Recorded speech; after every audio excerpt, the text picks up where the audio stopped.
पर रामचंद्र ने इंद्र का आगमन बतलाया। हनुमान जी ने सीता को भूमि पर देखकर पूछा, देवता नहीं हो तो कौन हो तुम? देवों के चरण भू को नहीं छूते तो देवेंद्र के चरण तो दुर्लभ ही है, फिर पूर्णतम पुरुषोत्तम के चरण स्पर्श तो अति दुर्लभ। पुरुष एवेदम सर्वम जद भूतम यच्च भाव्यम। विराट आत्मा पुरुष का आदि भौतिक भाव ही मही है। विराट आत्मा पुरुष का आदि भौतिक पाद ही नहीं है, उनका आदि भौतिक पाद है ही नहीं। आध्यात्मिक पाद अतीन्द्रिय है, वो इंद्रियों से देखा नहीं जा सकता। और आज दैविक जो पाद है वह आनंद रूप है। तात्पर्य है जहाँ पुरुष चरण स्पर्श दुर्लभ है वहाँ पुरुषोत्तम चरण स्पर्श हुआ। और अहो भाग्य है, हम लोग कैसी हतभागिनी हैं। ये वृंदावन दैत्यों की भूमि, वृंदा दैत्य पत्नी की भूमि है, पर भाग्य तो देखो, वास्तव में जैसी वृंदावन की भूमि है वैसा हमारा हृदय भी है, और वो कठोर है, ये भी कठोर है। वहाँ गोवर्धनाद्रि है और यहाँ बक्षोज है, वहाँ गंगा है, यहाँ अनुराग गंगा है, वहाँ वनराजी है, यहाँ रोमराजी है। वहाँ तो प्रभु ने पाद स्थापन किया, हमारे हृदय पर नहीं। ये कितनी सौभाग्यशालिनी है। इसलिए कहते हैं देव की सुत यदि कहीं जसोदा नंदन होते तो कुछ न कुछ संबंध जोड़ते, हमसे आप प्रेम रखते, हमारी आशा पूर्ण करते। हे महाराज, हम जानती हैं ना, नखल गोपिका नंदनो भवान, आप केवल गोपिका नंदन नहीं है, ऐसी कठोरता न होती। देवकी का हमारा क्या संबंध? वो क्षत्रियाणी, उसका हृदय कठोर, उसके हृदय से आपका जन्म होने से वही कठोरता आपके हृदय में उतरी है। यदि गोपिका नंदन होते तो जैसा उनका हृदय भोला भाला होता वैसा आपका भी हृदय भोला भाला होता। भगवान वृंदावन भूमि पर पादन न्यास करते हैं, हमारे हृदय पर नहीं करते। यही ताप है, ईर्षा है। इस रहस्य को समझने वाली बिरली ही है। इसलिए कहा हे सखी, अन्यत्र हे सख्या, बहुवचन है। कुछ लोग कहते हैं कि यह ईर्षा नहीं हो सकती क्योंकि निर्गुणा गोपी हैं और सात्विकी राजसी तामसी में ये संभव है।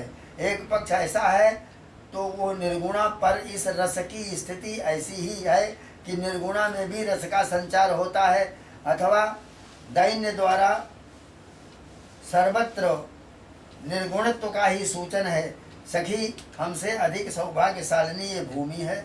हमें गोपांगना जन्म में जो प्राप्त नहीं वो इस भूमि को प्राप्त है। उनका भाव यह है कि जैसे श्याम सुंदर के चरण स्पर्श से वृंदा रहने की शोभा है, वैसे ही प्रभु के चरण संपर्क से हमारे हृदय की शोभा है। यहाँ पाद पंकज नहीं है, शोभा भी नहीं है। भावुक कहते हैं गोप्या किमाचर द्वयम। इससे प्रथम वेणु महिमा का वर्णन किया, जिससे उसके सर्वातिशालिनी होने से वृषभानु नंदिनी दुखित हुई। इसीलिए उन्हीं को संबोधित करती हुई कहती हैं, अतः यह वृंदावन भूमंडल की विचित्र कीर्ति को विस्तार करता है। इसमें अपना और वृषभानु नंदिनी का उत्कर्ष बोधित है।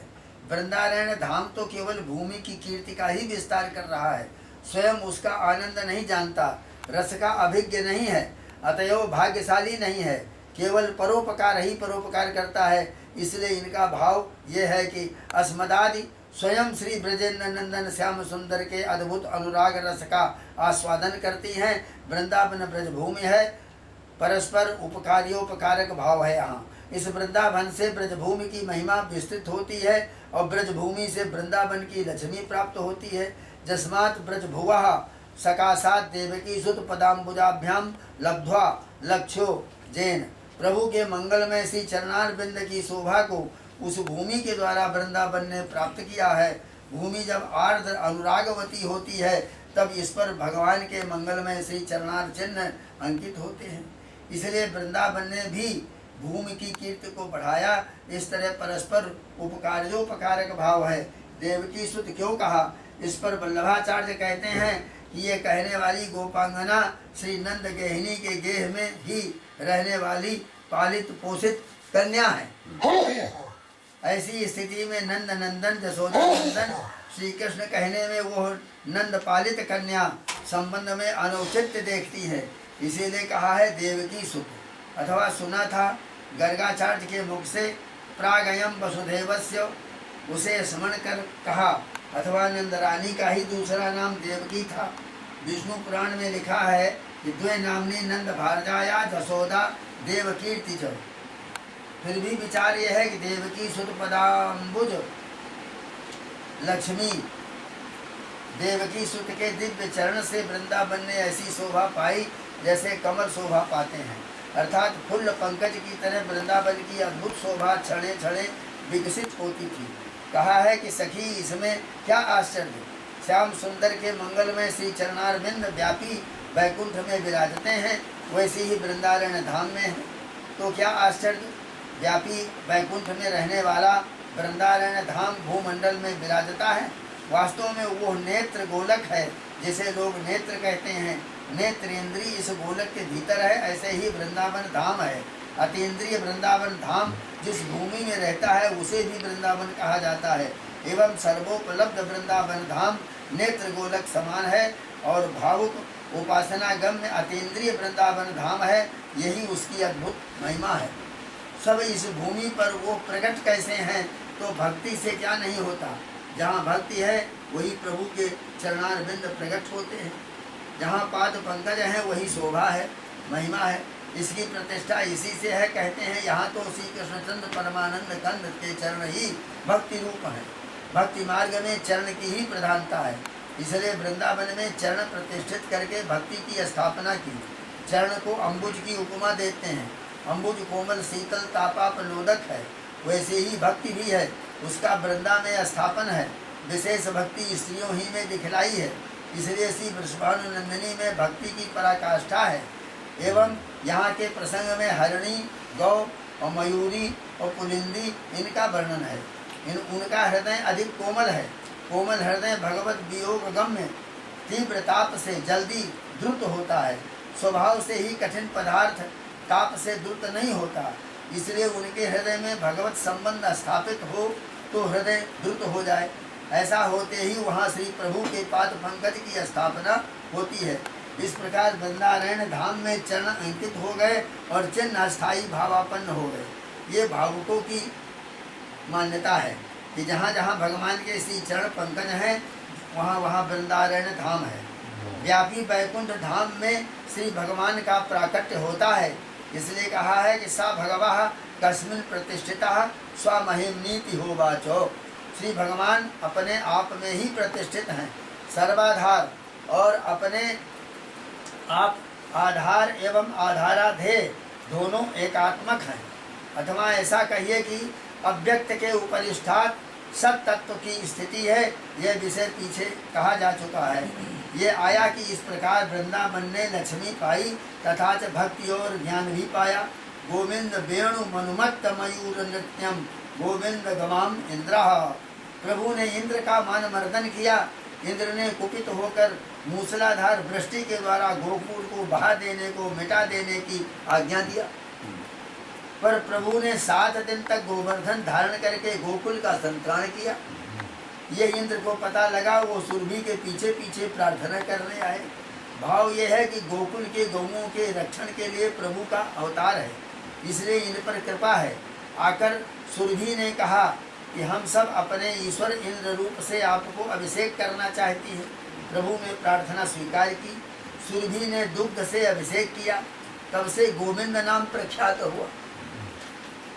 गोपाल चूड़ामणि भगवान वन्य वेश धारण किए हुए गोपाल गोवत्स आज से परिवेष्टित जैसे वन में पधारते हैं, वैसे ही उनके मंगलमय अमृतमय मुखचंद्र के दर्शन से मयूर मयूरी लोग प्रसन्न हो जाते हैं और जानते हैं कि कोई अद्भुत दामिनी से विद्युल्लता के समान पीताम्बर से परिवेष्टित नवनील नीरद मंद मंद गर्जन तुल्य वेणु निनाद करता हुआ अभिव्यक्त हुआ। उनको देखते ही मयूर नाचने लगते हैं। उस पीताम्बर के अद्भुत दमक चमक आनंदोल्लास में विभोर होकर के नाचते हैं। एक मयूर नहीं, मयूराह भक्त की सूचना है। मयूरों की तरह भक्त भी प्रफुल्ल होकर नाचने लगते हैं, मानो वृंदारण्य धाम भी नाचने में लगा। उस स्थिति में कपोत हंस कारंडवादी दूसरे जंतु सब के सब ऊंचे गोवर्धन सानू पर बैठकर उस नृत्य को देख, मनमोहन श्याम सुंदर के मंगलमय श्रीअंग को देख और वेणु का मधुर मधुर नाद श्रवण करके जहाँ के तहाँ चित्त लिखित से रह जाते हैं। वल्लभाचार्य कहते हैं इससे ज्ञान सूचित है।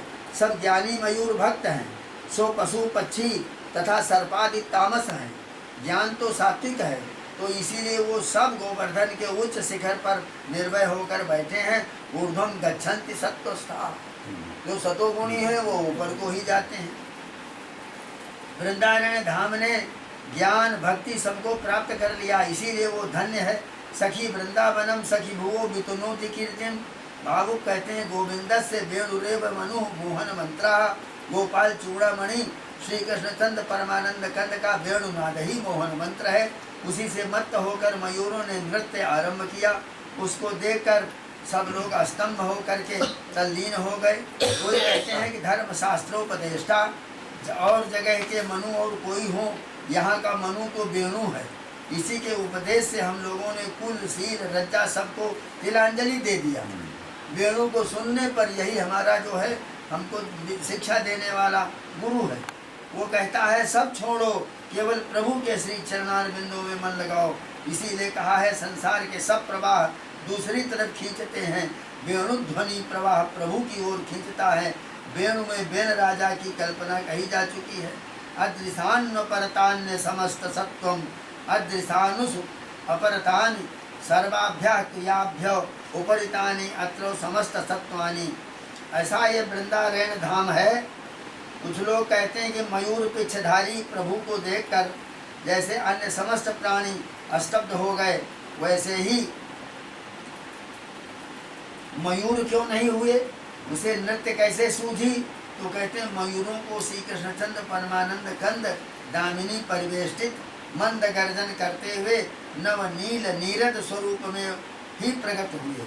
जैसे मल्ला नाम असनी के वर्णन से अनुसार हर एक को अलग अलग प्रभु दिखाई पड़े, वैसे ही यहाँ भी मयूरों के लिए मेघ रूप में प्रकट होने से उनको नाचना सूझा।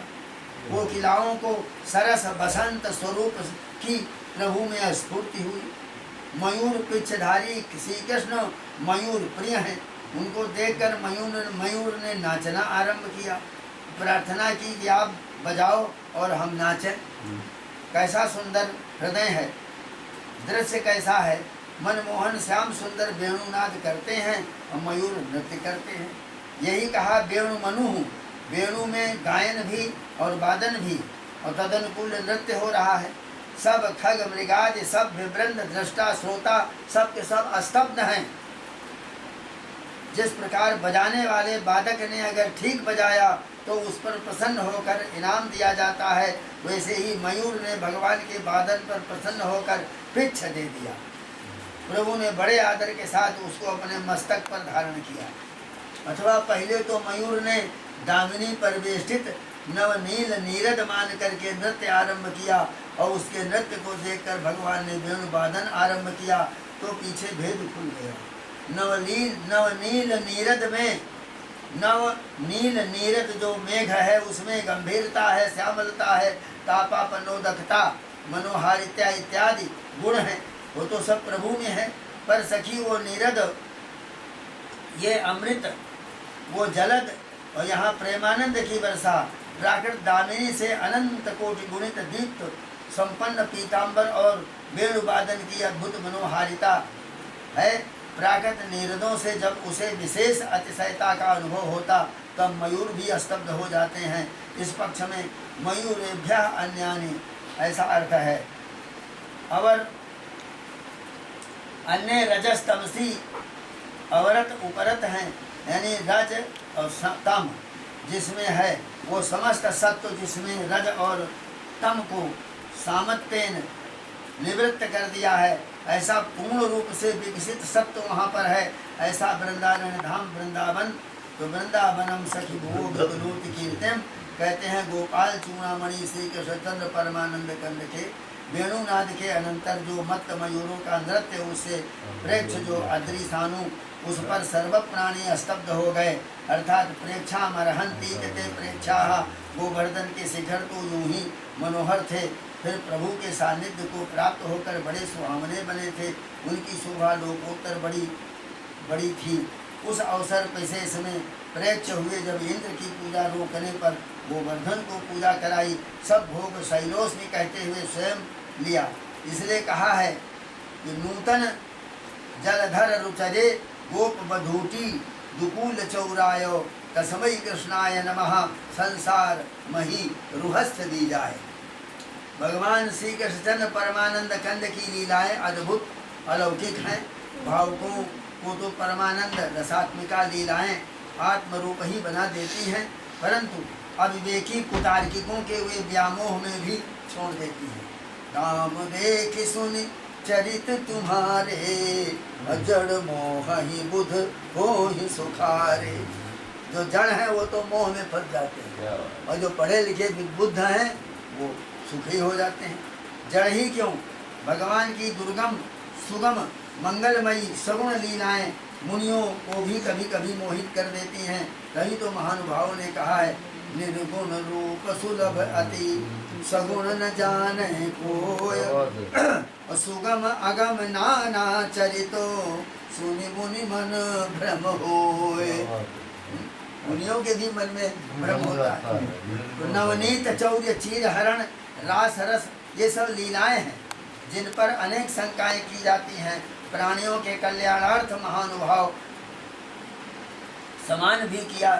समाधान भी किया ही करते हैं, फिर भी बिना कुछ श्रद्धा विश्वास किए केवल शुष्क तर्कों से समाधान मिलना कठिन है। भगवान और भगवान की लीला संबंधिनी गति तर्क से नहीं प्राप्त होती। नैसा तर्केण मतिरापनेया, आस्तिकता के साथ विचार करने से विदित होता है कि जिन लीलाओं के वक्ता अमलात्मा परमहंस महामुनीन्द्र भगवान श्री सुखदेव हैं, जिन्हें स्वस्वरूप भूत परमानंद रसामृत समास्वादन के सिवा दृश्य मात्र अत्यंत असत कल्प हो चुका है।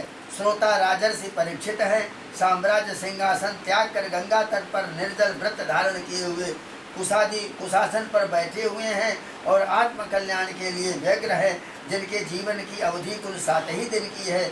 जिस समाज में महाब्रह्मर्षि राजर्षि देवर्षि विराजमान है, वहाँ किसी भी ग्राम्य कथा का संचार कैसे हो सकता है। अस्तु, आज भी चोर चीर हरण लीला पर हम विचार कर रहे हैं।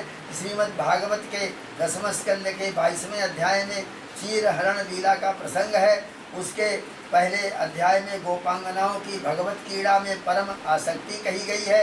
अब नंद ब्रज कुमारिकाओं की आसक्ति का निरूपण किया जाता है। कुमारिकाएं श्री कृष्णचंद्र परमानंद कंद भगवान को वर रूप में प्राप्त करने के लिए दुर्गम संगमनी भगवती कात्यायनी की अर्चना में लगी हैं। स्मरण रहे कि इनमें परमानंद रसामृत मूर्ति भगवान की माधुर्याधिष्ठात्री महाशक्ति वृषभानुनंदिनी और उनकी अंशभूता ललिता विशाखा प्रभृति सब सिद्ध ब्रज कुमारिकाएं भी हैं।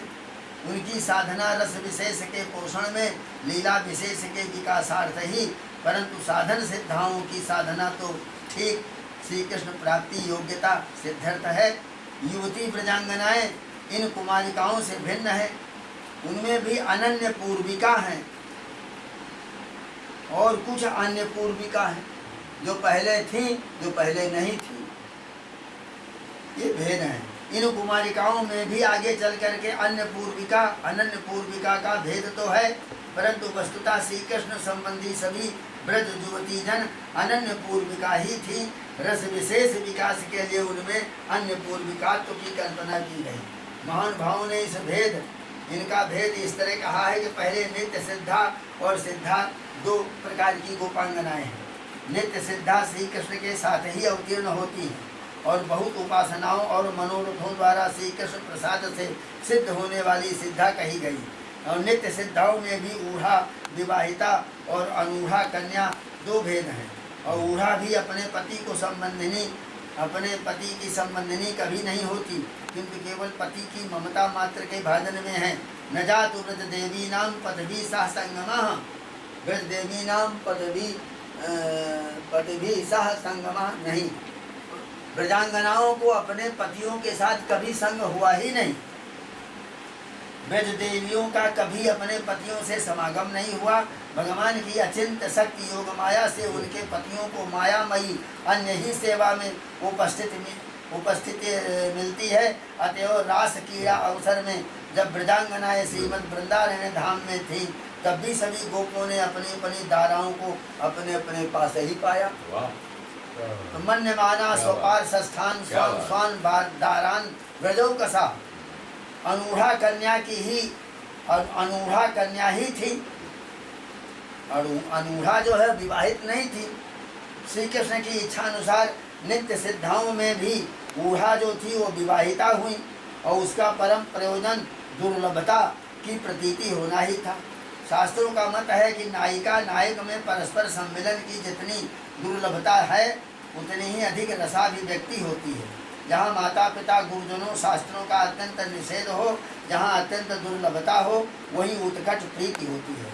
जैसे प्रमहणशील जल रोकने से अधिक वेगवान होता है, वैसे ही स्वाभाविक राग एवं प्रेम के आस्पद में स्वाभाविकी प्रवृत्ति होती है। उधर रुकावट एवं विघ्न बाधाओं से मनोवेग अधिक बढ़ता है, दुर्लभता से उत्कंठा भी बढ़ जाती है।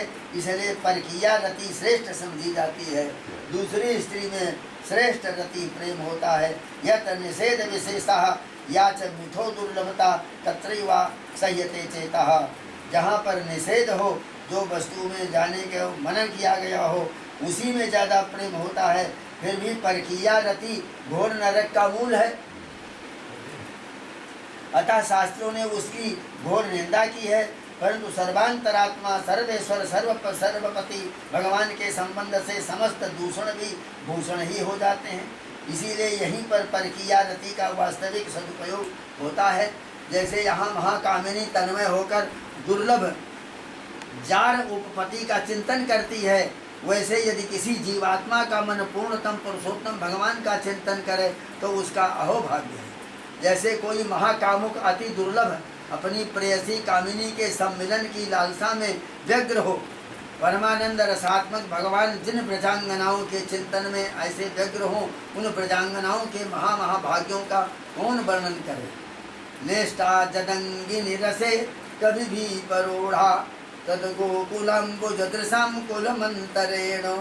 जो कवियों ने श्रृंगार रस में परोढ़ा परकिया कामिनी को अनाभिमत माना है, वो तो गोकुल कुलांगनाओं को छोड़कर माना है। परंतु यहाँ की नायिका नायक दोनों ही अलौकिक है। ऐसे ही स्वरूप सिद्धा भी कन्या होकर के कात्यायनी भगवती की अर्चना द्वारा कृष्ण लीला के लिए साधक भाव को प्राप्त हुई थी। इसके अतिरिक्त श्रुतियों को वेद के मंत्रों की अधिष्ठात्री महाशक्तियों ने जब परम तत्व का अन्वेषण करते करते महा तपस्या के पश्चात श्री कृष्ण का दर्शन पाया, तब उन्होंने उनके साथ रमण तादात्म्य सम्मिलन की इच्छा प्रकट की। श्री कृष्ण ने कहा कि तुम मेरी आराधना के द्वारा ब्रज कुमारिका बनो। पहले उन श्रुतियों को कहा कि तुम पहले ब्रज कुमारिका बनो, तब वहाँ तुम्हारा मनोरथ पूर्ण होगा। इस तरह कृष्ण का वर प्राप्त करके वे भी नंद ब्रज कुमारिका हुई। उनमें आगे चलकर साक्षात पर ब्रह्म पर्यवसायिनी सत्यम ज्ञानम अनंतम ब्रह्म, ये जो श्रुति है ये भी वहाँ पैदा हुई। ये श्रुति अनन्य पूर्विका होकर के फिर स्वकीया हो गई। सत्यम ज्ञानम अनंतम ब्रह्म, ज्ञान सत्य है और ब्रह्म अनंत है, ये वेद मंत्र है। तो ये श्रुति वहाँ स्वकीया हो गई, अनन्य पूर्विका होकर के स्वकीया होकर के पैदा हुई।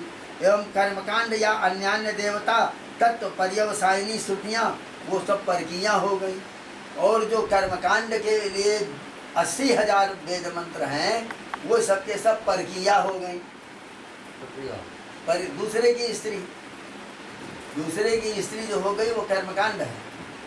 और ज्ञान कांड जो है वो हमारी अपनी वो ब्रह्म की स्वयं ब्रह्म महिषी।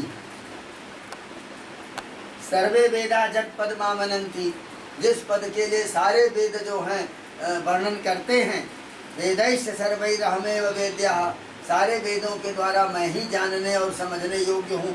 इत्यादि श्रुति स्मृति के अनुसार समस्त वेदों का महातात्पर्य जो परब्रह्म में है, अन्यान्य अविचारित रमणीय या अवान्तर ही तात्पर्य होता है, वैसे ही यहाँ भी श्रुति रूपा गोपांगनाओं का अन्य संबंध केवल काल्पनिक है। मुख्य संबंध तो उनका भगवान से ही है। उनमें भी श्रुति रूपा गोपांगना वाच्य वाचक के अभेद रूप से ब्रह्म रूपा ही है। ओंकार मूल वाचक है, उसका वाच्य पर ब्रह्म है। समस्त वांग में ओंकार का विकार है और सारा प्रपंच ब्रह्म का कार्य है। अतः ओंकार का विकार भूत समस्त वांग में